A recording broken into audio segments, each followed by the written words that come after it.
ഒരിക്കൽ ഒരു രാജാവിന് അവകാശികളില്ലാതായി.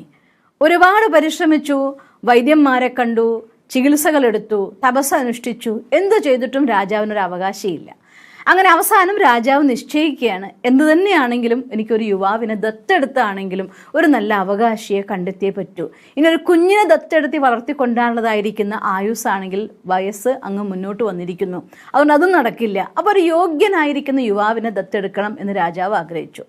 അങ്ങനെ രാജാവ് ഒരു നല്ല കൊട്ടാരത്തിനൊരു വാതിലും ആ വാതിൽ തുറക്കാനുള്ളതായിട്ടുള്ള ഒരു കണക്ക് അതിൻ്റെ അടുത്തും എഴുതി വെച്ചു. ആരാണോ ഈ കണക്കിന് ഉത്തരം കണ്ടെത്തി വാതിൽ തുറക്കുന്നത് അവർക്ക് കൊട്ടാരത്തിൻ്റെ അകത്തേക്കുള്ള പ്രവേശനമാണെന്നും അവകാശി അവരാവുമെന്നും രാജാവ് പ്രഖ്യാപിച്ചു. അങ്ങനെ നിരവധി പേര് ആ കണക്കിന് ഉത്തരം കണ്ടെത്താൻ വേണ്ടി വന്നു. പലരും വന്നു, എക്സ്പേർട്ടായിരിക്കുന്ന പലരും വന്നു, ബുദ്ധിരാക്ഷസന്മാരെന്ന് പറയുന്ന ആളുകൾ വന്നു, ബുദ്ധിമാന്മാർ വന്നു. ആർക്കും അതിന് ഉത്തരം കണ്ടെത്താൻ സാധിച്ചില്ല.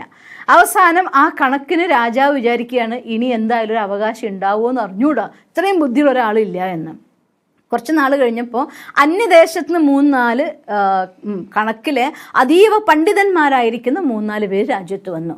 അപ്പോൾ ഇവരുടെ കൂട്ടത്തിൽ ഒരു യുവാവായിരിക്കുന്ന ഒരാളും വന്നിട്ടുണ്ടായിരുന്നു.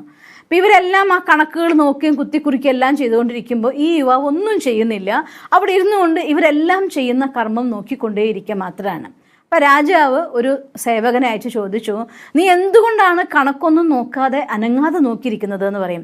അല്ല, ഇത്രയും പണ്ഡിതന്മാരായിരിക്കുന്ന ഗണിതശാസ്ത്രത്തിലെ വിചക്ഷണന്മാരായിരിക്കുന്ന ഇവരെല്ലാം ഇത്രയും അധികം പരിശ്രമിച്ച് നോക്കുന്നുണ്ടല്ലോ, പിന്നെ അവർ കണ്ടെത്തട്ടെ, പറ്റൂല്ല എന്ന് ഞാൻ നോക്കട്ടെ എന്നിട്ടാവാന്ന് പറയാണ്.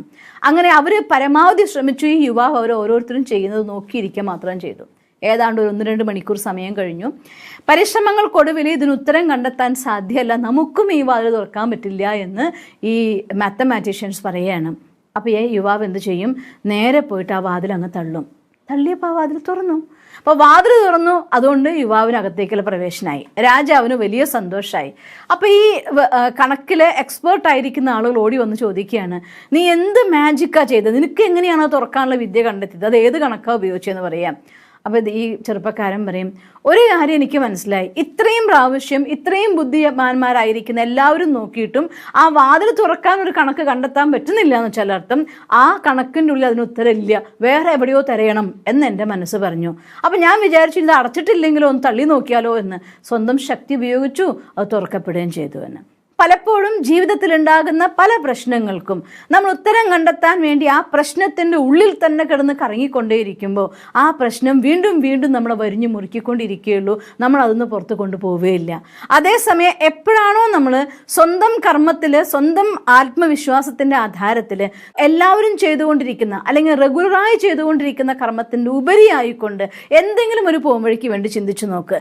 അഥവാ ആ പ്രശ്നത്തിൽ നിന്ന് മാറി നിന്നുകൊണ്ട് മനസ്സിനെ പ്രശ്നത്തിൽ നിന്ന് മുക്തമാക്കിക്കൊണ്ട് ഒരു സൊല്യൂഷന് വേണ്ടി പരിശ്രമിച്ചു നോക്ക്. അവിടെ തീർച്ചയായിട്ടും നമുക്കൊരു പ്രോബ്ലത്തിന് സൊല്യൂഷൻ കിട്ടുകയും ചെയ്യും. ഔട്ട് ഓഫ് ബോക്സ് തിങ്കിങ് എന്ന് പറയും. ആ ഒരു പെട്ടിക്കുള്ളിൽ നിന്ന് പുറത്ത് കടന്ന് ചിന്തിക്കുകയാണെങ്കിൽ എല്ലാ പ്രശ്നങ്ങളും പ്രശ്നങ്ങളായേ നമുക്ക് തോന്നില്ല.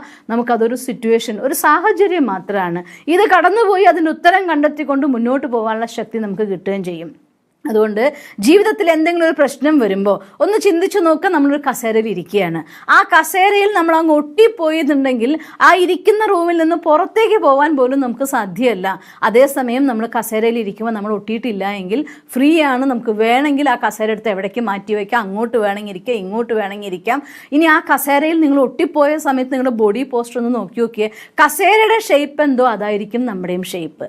അതുകൊണ്ട് നമ്മുടെ ഈ ശരീരത്തിൻ്റെ ഉള്ളിൽ നമ്മളൊരു പ്രശ്നം വരുമ്പോൾ നമ്മുടെ ഫിസിക്കലായിരിക്കുന്ന നമ്മുടെ പ്രസ്റ്റീജ്, പ്രിവിലേജ്, ക്ലാസ്, ആളുകൾ എന്ത് വിചാരിക്കും, മറ്റുള്ളവരെന്ത് പറയും, അവരെന്ത് പറയും, ഇവരെന്ത് പറയും, ഇങ്ങനെയുള്ളതായിരിക്കുന്ന 100 കൂട്ടം ചിന്തകളിലുള്ളിൽ ഒരു സർക്കിൾ ക്രിയേറ്റ് ചെയ്തുകൊണ്ട് അതിൽ നമ്മളെ ആ പ്രശ്നവുമായി ബന്ധിപ്പിക്കുമ്പോൾ അത്തരം കയറുകൾ കൊണ്ട് ബന്ധിപ്പിക്കപ്പെട്ടു പോയാൽ ഒരിക്കലും സ്വന്തം പ്രശ്നങ്ങൾക്കൊരു സൊല്യൂഷൻ കണ്ടെത്താൻ നമുക്ക് സാധ്യമല്ല.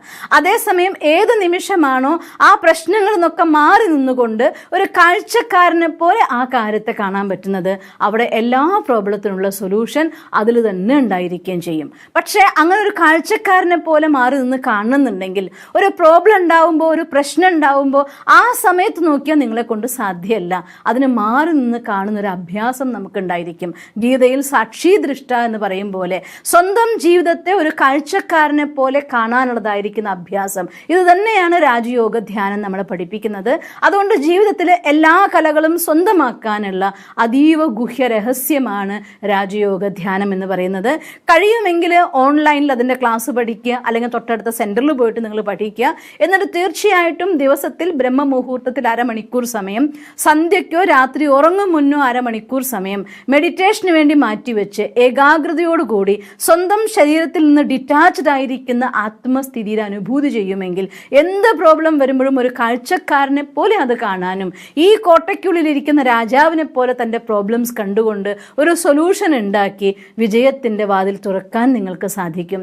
അങ്ങനെ ജീവിതത്തിലെ എല്ലാ പ്രശ്നങ്ങൾക്കും സൊല്യൂഷൻ കണ്ടെത്തി മുന്നോട്ട് പോവാൻ നിങ്ങൾക്ക് സാധിക്കട്ടെ എന്ന് ഞാൻ ഈശ്വരനോട് പ്രാർത്ഥിക്കുന്നു.